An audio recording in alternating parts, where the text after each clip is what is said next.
Hello everyone and welcome to my channel. Spooky season is knocking on our doors and I thought why not welcome it with a project I picked from your suggestions. So in this video I'll be making a creature from Southeast Asia called Krasue, suggested by the way, I am a mermaid. I was a bit skeptical at first because basically it's just a floating head with entrails, but it kinda started growing on me, so I decided what the hell, let's give it a shot and see what I can do. As a base head, I decided to use Cleo because I feel like her facial features and skin tone would work best for a character from this region. I didn't actually need to shrink her head as I'm not going to modify it, but I felt like Cleo's head is a bit too soft, so I put it in acetone solution for 1 day instead of 2, just to make it a little bit more solid. I also think that long black floating hair is a must-have for an Asian mythical creature.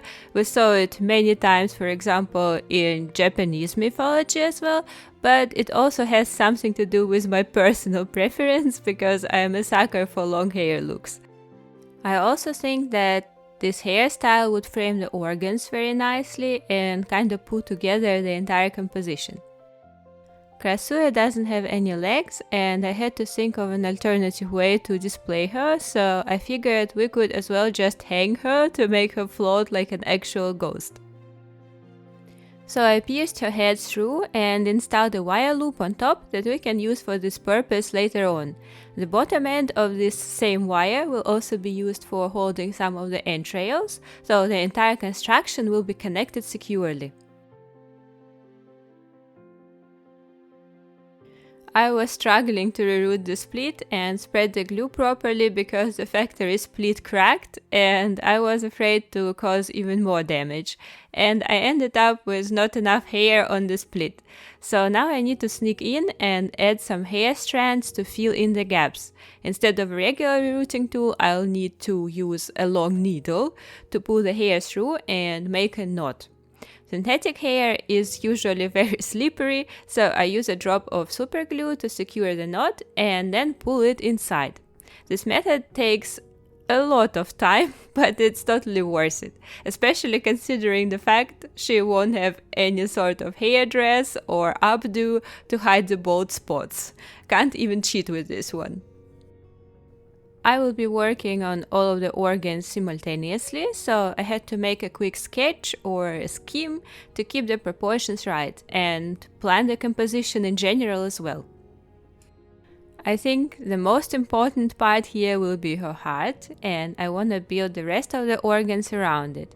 Normally it should be hidden behind the lungs, but I absolutely didn't want to cover it, so I thought why not make the lungs more like wings. I imagine her using them to float in a way similar to a jellyfish, and who cares, she's not a sea creature. To achieve this effect, I'll have to change the anatomy a bit and make the lungs look a bit more like petals, covering the rest of the organs. I think it would make them look prettier and more interesting as well. I started off with sculpting the trachea using epoxy sculpt and then switched to foam clay for the lungs.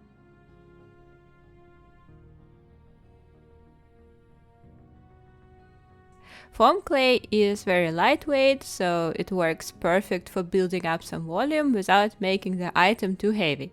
When working with foam clay, you need to keep in mind that it will shrink in size, so I sculpted the lungs slightly bigger than my drawing.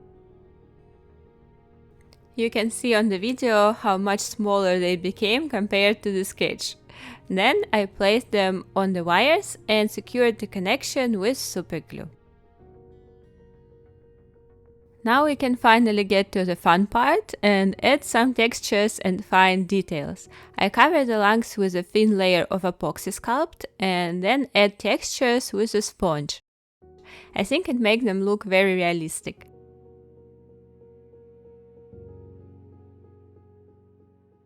After the texture cured from both sides, I can add more branches to the bronchi.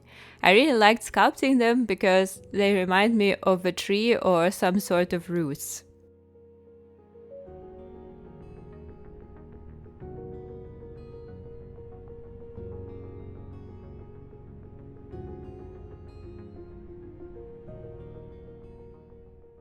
The lungs are done, but they don't look quite healthy, do they?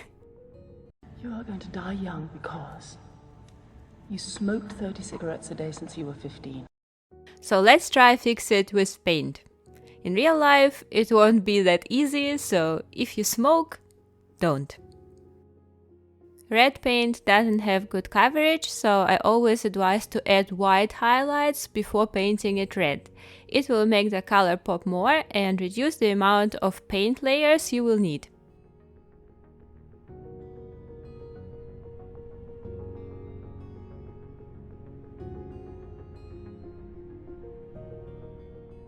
In anatomy books, lungs usually look pinkish, so I decided to add some pinkish highlights as well using a soft sponge. A brush would work too, but I feel like sponges work better for highlighting textures and help to speed up the process, which is also nice.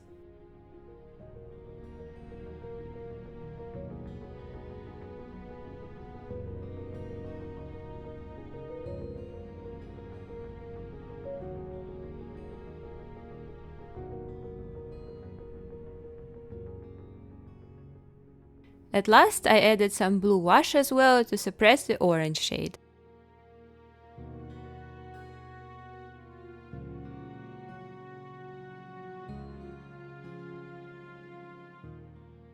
And here's what the lungs look like after I sealed them with glossy varnish.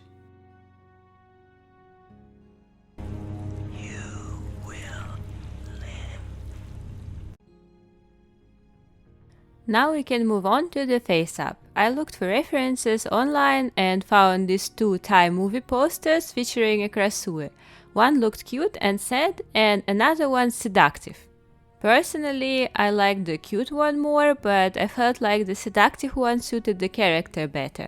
So I made a poll on Instagram to see what people think, and the cute face won the poll. I honestly tried my best to make her look cute, but something went wrong. I will not spoil the results yet, but just remember how I started and what I got in the end. It's like two different people. Anyway, my favorite part about the cute reference was her eyes. To be precise, the very pale semi-transparent eye color with yellow reflections. This was quite challenging to achieve because the gray I wanted to use has this slightly bluish shade to it, and if it overlapped with yellow, the color would become dirty. So I had to make a lot more layers and make a gradient through white. And maybe that's why we use up white paint before any other. I will attach a picture of my white paint bottle and other colors for a laugh. I didn't know a lot about Krasue before I started this project, or let's be honest, I knew absolutely nothing, so I had to do some research on the subject, and here is what I found out. Krasue is a punishing curse for a woman who practiced dark magic or committed a serious sin.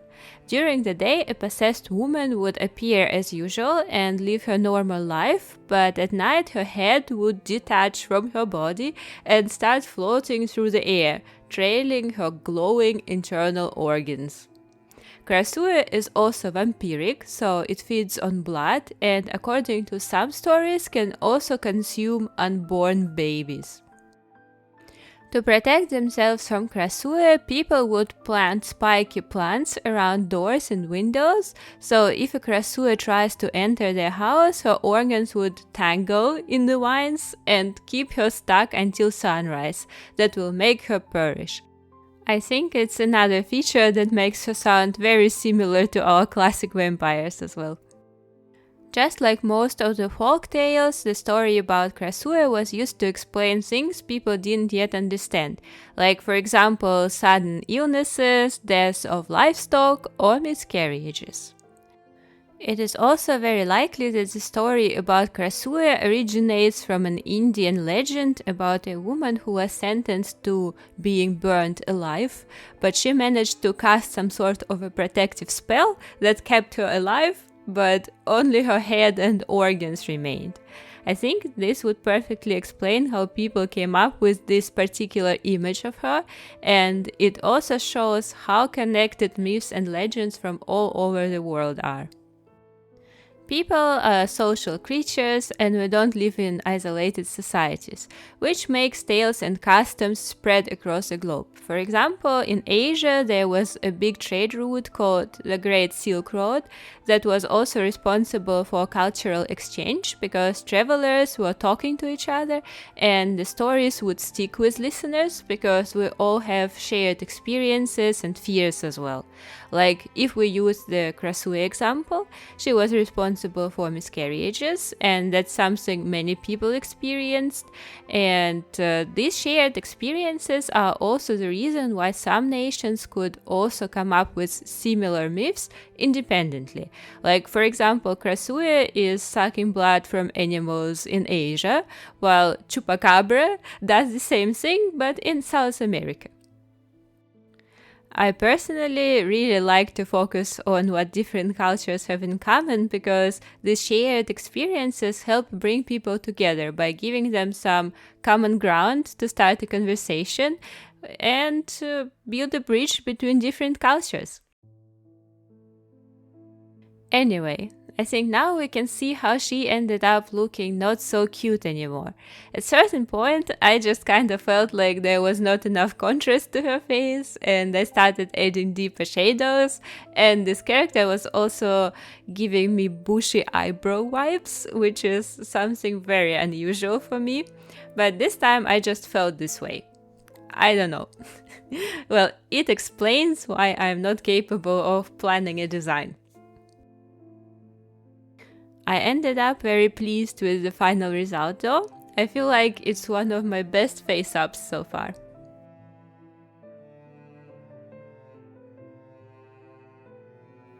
It is time to remove the wrap and make the rest of the organs.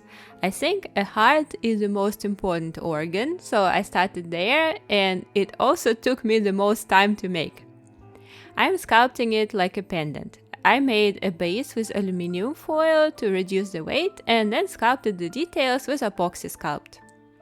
I'll be honest with you, I really struggled to understand the anatomy of a human heart because I couldn't find proper references that would show all sides of a heart and still make sense. And unfortunately, one of the first references I worked with was not correct, so I had to remove some parts and correct the mistake. So basically, I had to collect a bunch of pictures and somehow combine them in a single 3D project. Unfortunately, it's only going to get harder to find proper references now that AI pictures are flooding the internet. I think it would be smart for us to start stocking up on art books and make sure they were published at least 2 years ago, just to make sure we are not being scammed. The more we go into technical progress, the more I want to just go live somewhere in the wild and touch grass every day. But it's not a conversation for this video. I have a doll idea dedicated to the topic, so I'll keep these thoughts for later and leave this as a little teaser.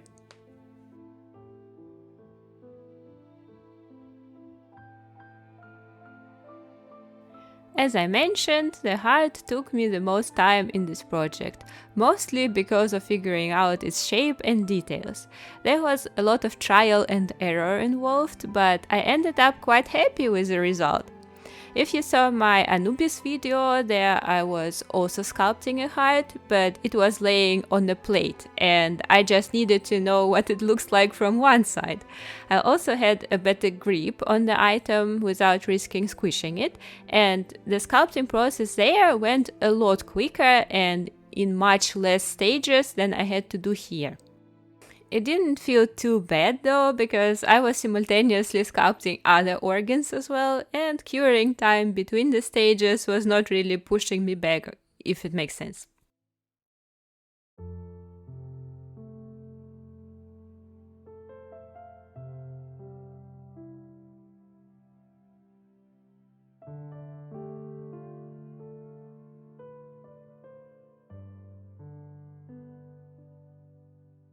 Here is the heart all done and primed, and we can finally get to the fun part and paint it.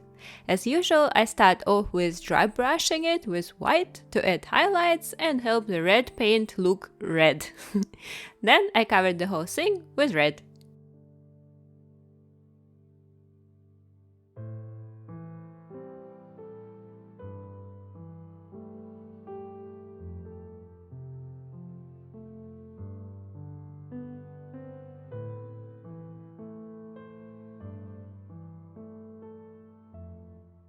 Usually when you look at anatomy guides, the veins are painted blue. In real life, they are not actually blue, but darker red because of the poor oxygen content in the blood.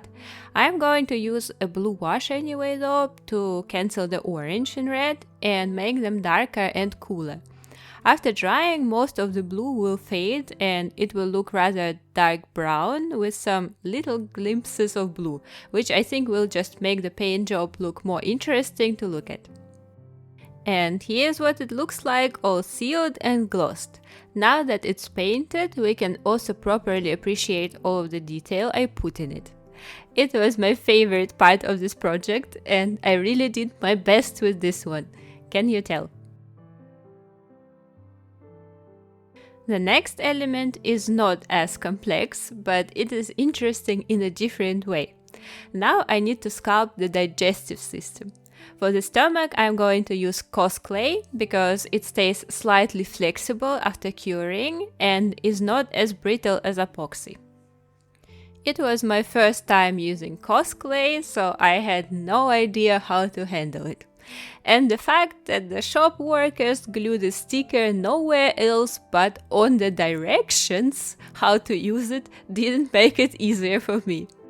After some semi-successful fighting with the sticker, I found out that we need to bake it for 30 minutes at 135 degrees for every 6 mm of the material. The stomach will be like double this size, so I'll bake it for an hour to be safe. At first I need to prepare a wire armature for the whole thing. I made it slightly curved for it to frame the heart nicely and then sculpted the stomach.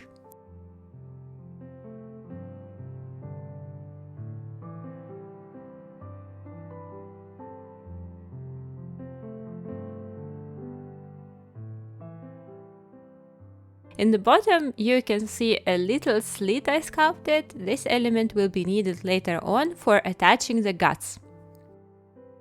The baking went successfully and I didn't notice any shrinkage or anything, but check out how flexible it is.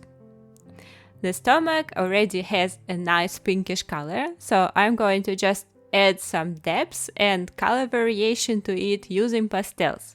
I still keep enjoying my first set of pan pastels I was able to purchase thanks to my Patreons. A massive thank you all for your support and kindness.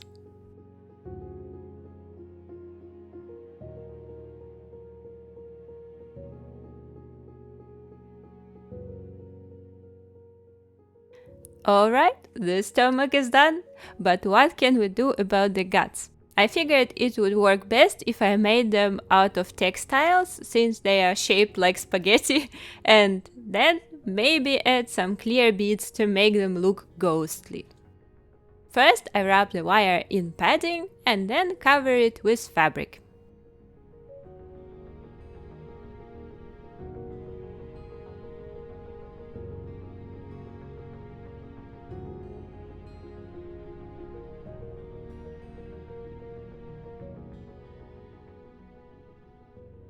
And now we have a fully flexible gut. The only problem here is that the color is a bit off, but I can easily fix it with special acrylic paint for textiles and make the shades match the stomach.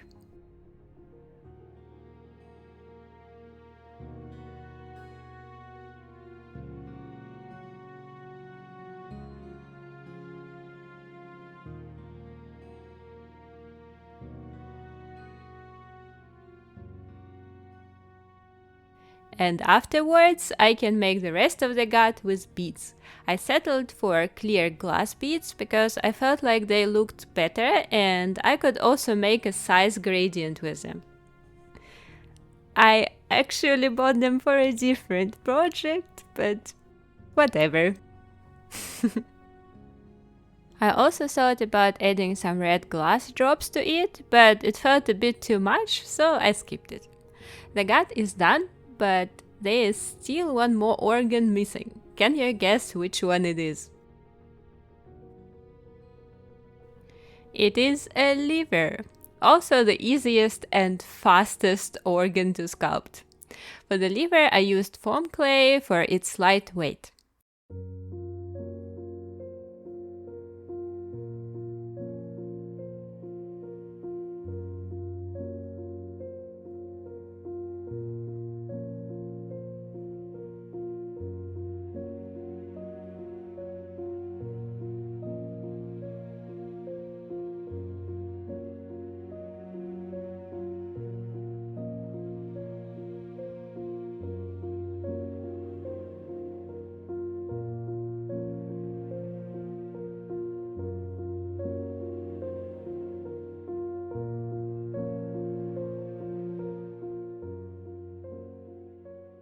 When the liver was done, I just needed to install it above the stomach, and here I decided to just pin it with a needle. Why not?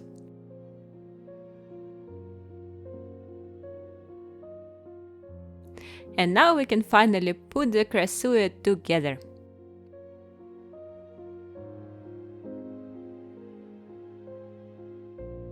And she is done. I also added a chain for hanging her, but hanging where? I decided to make her a special tree-shaped stand to make her look like she is floating in her natural environment. I knew I need to start off with making a strong wire armature, but the rest was a pure trial and error improvisation. I also had to move to the floor to make more working space because this thing turned out massive, or at least much bigger than I thought. After I was relatively happy with the shape of my tree, I started covering the roots with epoxy sculpt. A big item like this will need a lot of sculpting material, but it was also a good way to use up my very old jar of epoxy that almost dried out and I couldn't really use it anywhere anymore. It was really hard to mix, so I had to work in small portions and oh boy, that was tiring. Just look how horribly tough it is. I added this bit in the video just to remind you guys and also myself to use your stuff and not leave it for later, because stuff spoils and later might never come. I probably should have trashed it, but wanted to use it at least somehow since I paid for it, alright?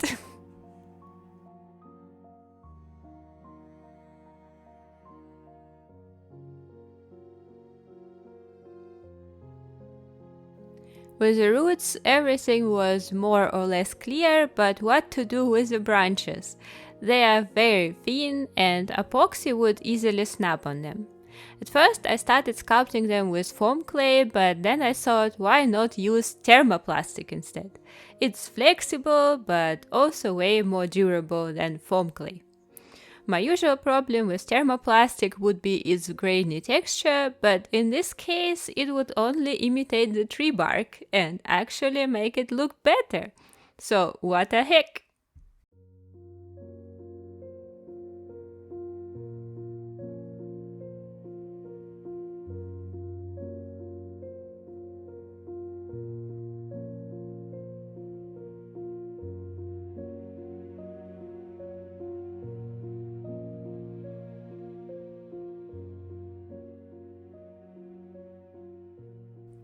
I think this looks way better than the foam clay, if you ask me.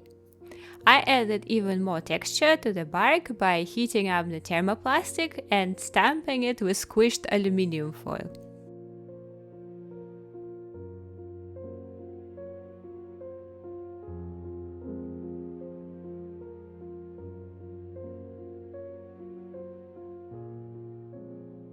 Then I need to go back to adjusting the root shape and blending them with the stem.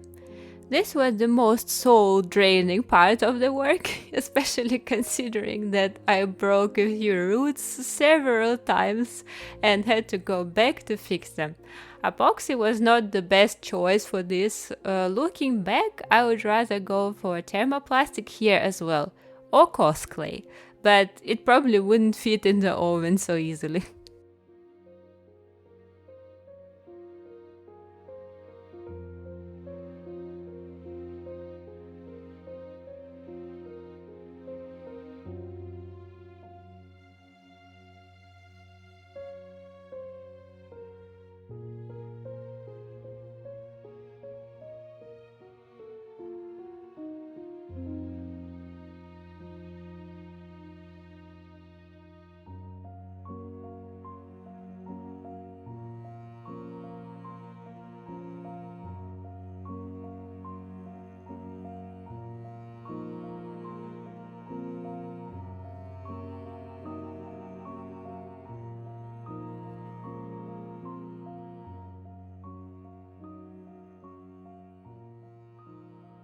Here's what I got after priming. I'm not entirely happy with the results, but it's not too bad for the first try, I guess.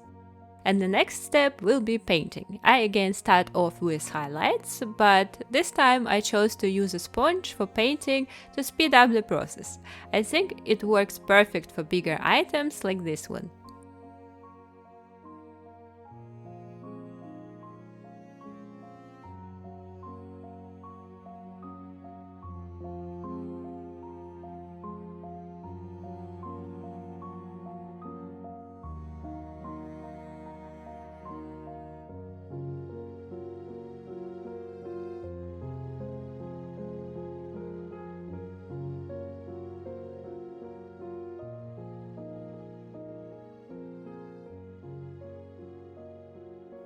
It looks not bad, but not everything is so simple.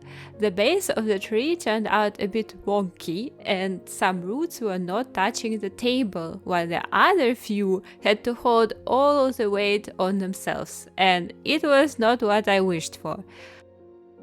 And how do I fix this disaster? The first thing that came to my mind was to cover it with hot glue and then press against a smooth surface for the hot glue to fill the gaps. For it only to get worse, because the hot glue cured before I could properly press it. So I thought, what the hell, let's make a full base for the tree then. I covered the empty spaces with some cheap air dry clay and went to eat something. And sometimes I eat instead of facing my problems. But while I was eating, I came up with 101 reasons why this was a bad idea. So I came back and removed all of the clay. But I also came up with a solution for balancing the thing. My previous idea didn't work because the glue was curing too fast. But what if I melt it again? I grabbed my stuff and went to the kitchen. Placed aluminium foil over my cooking panel to protect it from glue, and then put the tree over it. Like this, the glue could melt again while the tree was standing on a perfectly flat surface. That was my little big brain moment. I removed the excess hot glue and the tree started to look more decent. Now I just need to do something about the unpainted area under the tree. And here I decided to just cover it with little black stones I got from a crafting store. For the rocks to stay in place, I'm going to pour some epoxy resin over them. That was also my first time using it, but I think I did fine. Except for spilling it all over the place, but I suggest we ignore that part and just move on to the next step. The next step would be removing the excess aluminium foil.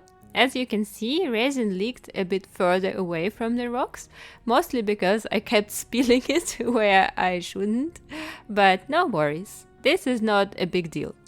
Before the resin completely cured, like 10 hours after I created this mess, it keeps its shape but stays relatively soft. So I used this moment to just carve the outline with a regular knife. If it works, it works.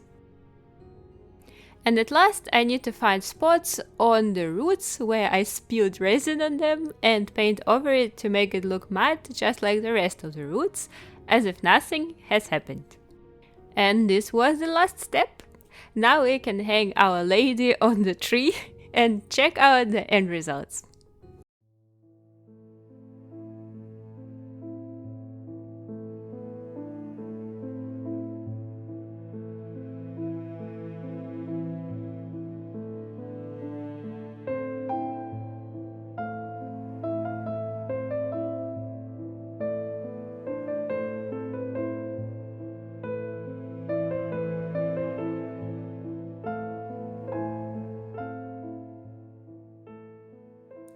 I wish you guys to stay creative, to not be afraid to try new things and experiment, and I hope you learned something today from my mistakes as well.